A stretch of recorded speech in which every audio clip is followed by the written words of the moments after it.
I used to work for a big luxury leather goods company who had a bespoke sort of corporate arm. So I do everything from taking the brief for whatever product they might want and turn it, see it through right to the end, with budgets and, production limitations, etc., etc. And I just thought, this is ridiculous. I'm constantly making new products and I understand everything from the design through the manufacture to the end product. I was on holiday to India in 2007. I went with my mum and I didn't particularly want to go, but I kind of did it for her and I thought, you should like it. And I was thinking, maybe I can find something here. And I was really into the craftsmen and all the local sort of talent and crafts that have been passed down through the ages.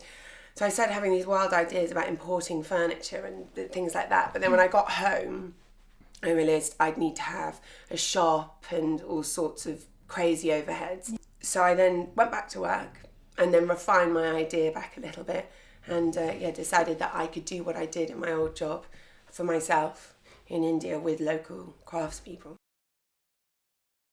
The first year, while I was developing it, because obviously I couldn't sell product immediately, I had to sort of get the manufacturing side and everything sorted. I worked out quite a few consultancy jobs, so I had half my time free and half my time still bringing in money, so it wasn't such a risk for me. Because the pressure, if you just cut all your ties and throw yourself into something, certainly if you're not someone with a huge amount of backing, it's terrifying and it can put sort of undue pressure on you to perform. And it's really, although it does take a little of my time, or it did take a little of my time to do those consultancy jobs, it really was a godsend to know that at the end of the month I would have this money coming in, because it just helps continuity. Because you can have fantastic months selling and not so good months selling, and you don't know when those are going to come, but the bills will keep coming.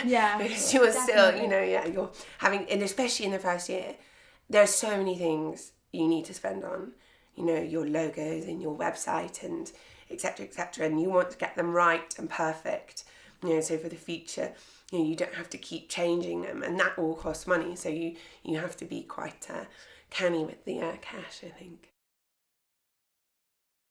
It is nerve-wracking to take the leap, but I think if you're very prepared and you're very realistic about your expectations and you don't have a inflexible end point that you have to get to, like often you have to amend your idea and bend it to eventually be something that is commercially viable. For me, my ideas changed as I went down the line and put the pieces in place to get to the point where I had product to sell. You can get through a year and see things starting to improve, then plug at it.